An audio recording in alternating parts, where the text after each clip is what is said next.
It was the 1980s in New York City, and my dreams of being a gay man had been shattered.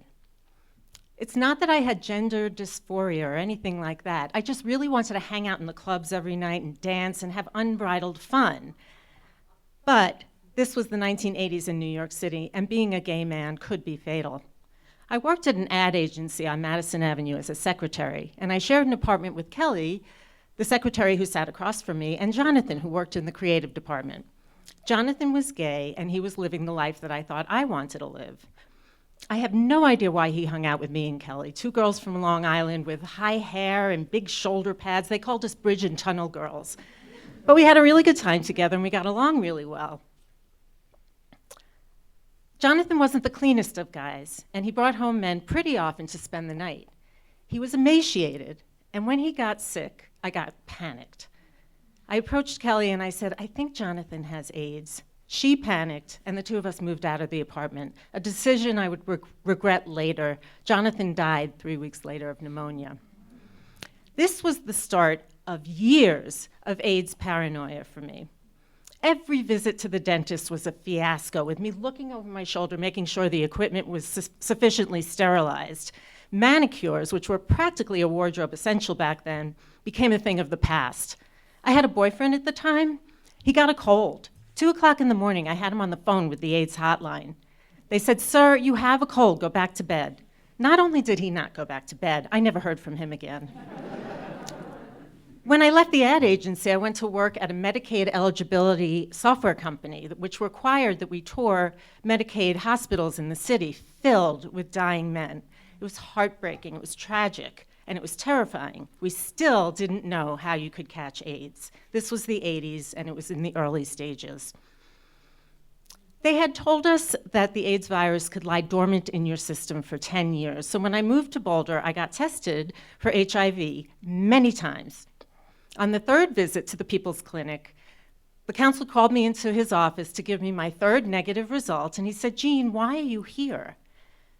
I proceeded to list the plethora of life-threatening encounters with the disease I had had over the years. He said, "Jean, you're not at risk. I don't want to see you here again." I'm perhaps the first person to be kicked out of the AIDS testing clinic.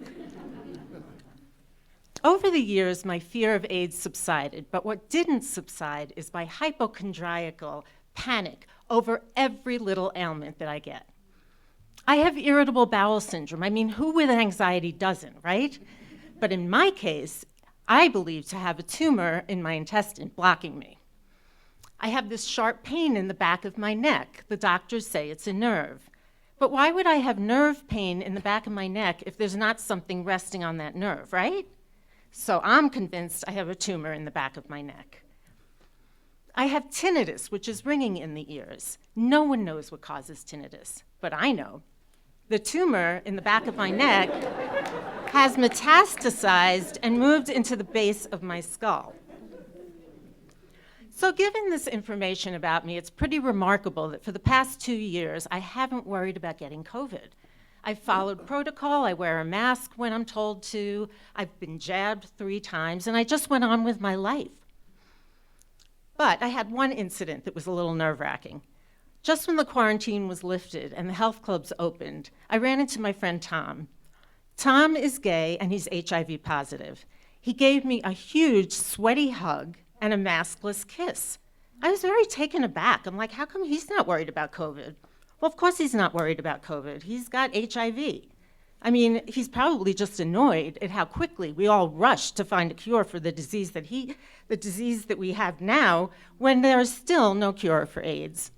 But I walked away from that encounter really worried about getting COVID, so I got tested for COVID 3 times. On the 3rd visit, my doctor said, "Why do you keep getting tested for COVID?" I told him about my encounter with Tom, and he said, "But you've already got 2 negative results. I think you're going to be fine, and please stop wasting our resources." So now BCH has banned me from being tested from COVID. As of late, I've been pretty calm about my imminent death, but last week I went to visit a friend in the hospital, and it turns out she has an infection called C. diff, which is extremely contagious. So now I'm convinced that I have one of those quiet infections that is slowly but surely eating up my insides, and I'm gonna die a slow, painful death. So I wanna thank you guys for listening to my story, because on my bucket list is to win first place in a story slam. So if I take first place today, and any of these many fatal diseases that I have take me, I can die in peace. Thank you.